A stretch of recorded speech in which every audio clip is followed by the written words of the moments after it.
Welcome to Onivia Highlights. These are the best highlights of today's LPL 2025 Split 1. Really need good arrows this game. That's their best go button. JDG back.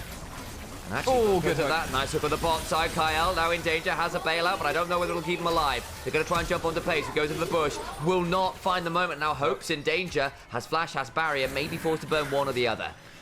Arrow getting charged up. Both skill shots hit. The barrier comes through, but I think Hope has already made the mistake and goes down. 2 kills in the 2v2. JDG off to a flying start.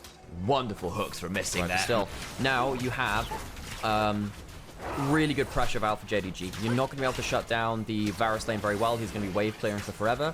This game for AL is now about when is the great Ash arrow going to come out, if it's going to happen at all. Hope came off of an MVP in game 1. I don't know if Tarzan is safe to be doing this. Pays over the wall with the arrow. You find Tarzan is in fact going to be safe to do that as the bot lane roamed up from AL, and it will be a 2-for-1 grub trade. JDG did have their own bot lane coming, but it was a little bit slower. Skullcrab being defended by Scout. Here comes the Weaver's Wall, though. Another great hook puts Kyle in an absolute horror show. He's dead. Nowhere to go. Teleport's not coming on through. Kindred got that kill. I don't know whether it was a mark or not, but that's still going to be Flandre. Nearly at Meganon, having to back away. Flash from Arla to get a W1. Big shuffle on the turret. Meganon nearly in. They got Meganon under the turret! Oh, no! Anyone's had to pick up multiple members. It looks so good! It's not anymore. Flash on forward. Shun ties and Hope picks up 3 kills. He's going to be donated 4. No, Shanks gets it, but what? We head over towards the dragon. Shun will have the dance of arrows. We'll use it to get out of the pit as 2 members walk on over. See that Arla behind in goal now to the Nup. That's a problem. Renekton and Nara is a very close matchup. It's one of the matchups which determines how good you are as a top laner for me, really. Do you know your Renekton and Nara? It's very skill-based. And now you've got a 1-0-2 Flandre now. He was a first all-pro team top laner for one of the first times in a long time for him. It's been a while since he's been up at that kind of level of notoriety within the LPL. He could start running away with this. And reminder, folks, this was the first pick Renekton. This is the first pick Renekton. Doesn't manage to get the fight which he wants in that mid lane. For anyone's legend will really set up the Azir very well on the sideline. And the Gnar that's ahead too. No, I guess to hit turrets like nothing else. Missing on the Nautilus. Been quite accurate with this hook so far. Just missed that last one. Teleport's coming in from Shanks on the Azir. Doesn't have flash for this one. One grub taken. Meganar on top side. Oh, that's going to potentially have to pop Dominus. Does so. Shun now hanging around the angle. There's the seismic shove used, but Tarzan will use the Crescent Guard to deny a lot of the damage. Where's the Scout wall coming forward? Smite secured. That's another one now over Daniel's there's the wall up. But the hostile takeover is exquisite, but Kyle will still likely die. Not quite. Burns out down to the bailout. Wants to get something back. Missing. Not dead in time. So Kyle does fall. 1-for-1 as it stands. What's happening at the back of the pit? Madness. Apparently his Kindred gets a double. It's a 3-for-1 fight, but a couple of grubs. I think there's 1 grub secured by anyone's legend. But very bad. So Shun, pretty good at the Kindred.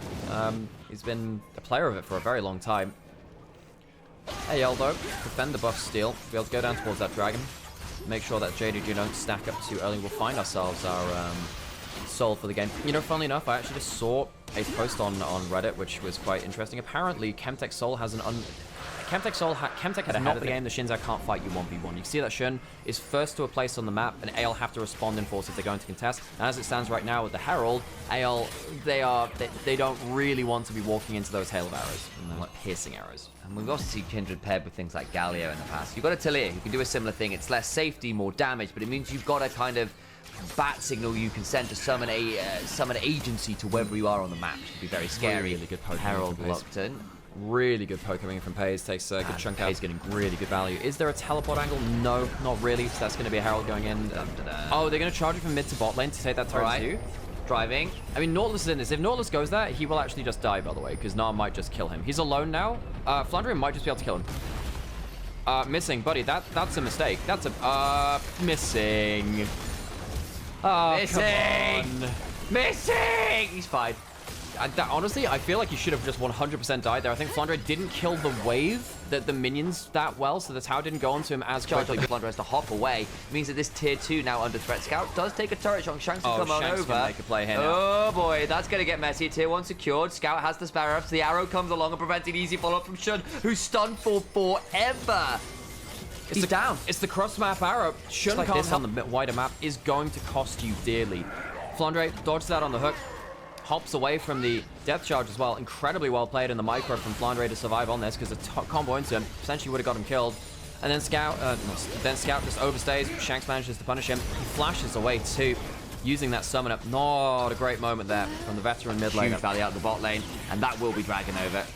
Poke Varus getting so much value. So, you know, while a lot of the, I guess, the eye candy moments are going over towards anyone's Legends right now, the Varus is just doing the legwork. They're just doing the 9 to 5. They're clocking him.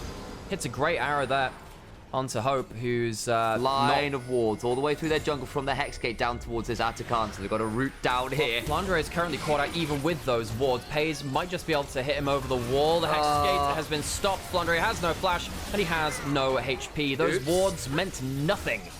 Man, Fred gets caught. That's unfortunate. Now we go towards tier 1 in mid lane. Shun just steps forward though, has an E on Shanks. The arrow after though, good ult from Shun. Tries to get the kill on the Shanks, who gets into the Emperor's Divide after that ult from Kindred goes down.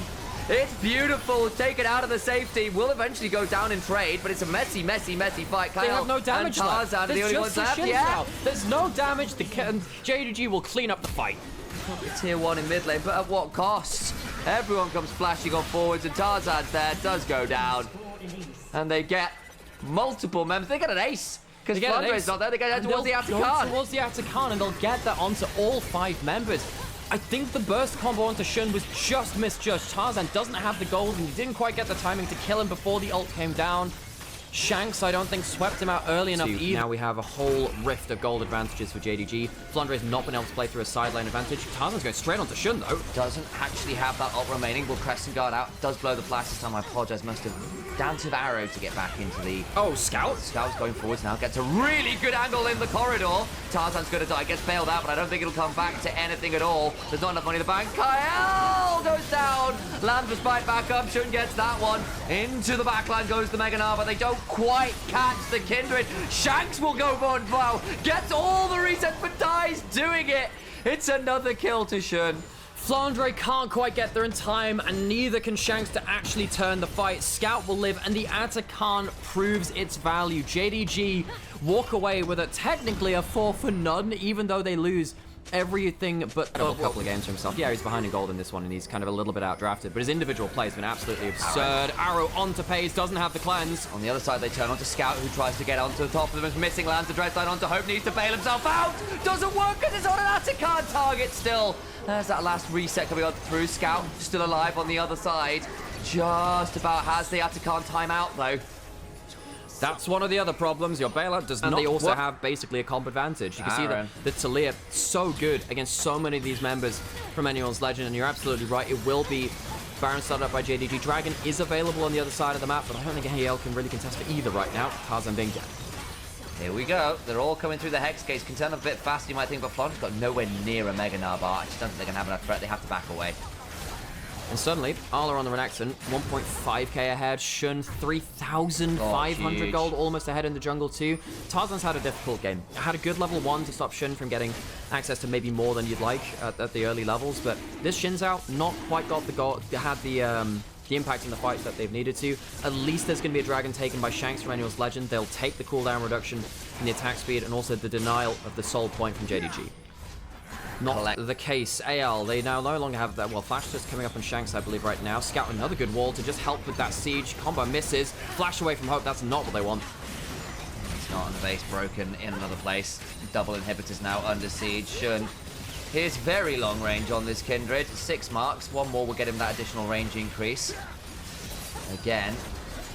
Very, very scary. It's one showing Corruption land on the Hope, but the arrow turnaround only lands on the missing, but actually the hostile takeover does come across multiple members. Pays just about surviving. Mega Gnar interrupted. Seismic shove. An unraveled earth prevent the Gnar backline access. Scout has had Flandre's number in every fight. Shun goes forwards, gets a bailout. Another kill comes through. Shanks goes gold, but missing will make sure they suffer for it. It's nice. Emperor's Divide under the turret, but they've got a land respite. The turret will fall, and JDG even up the score. The ensemble performance from JDG was far beyond anyone's Legend in that game. They were much better coordinated as a team, and it really helped that their composition was slightly better in terms of the range. Better.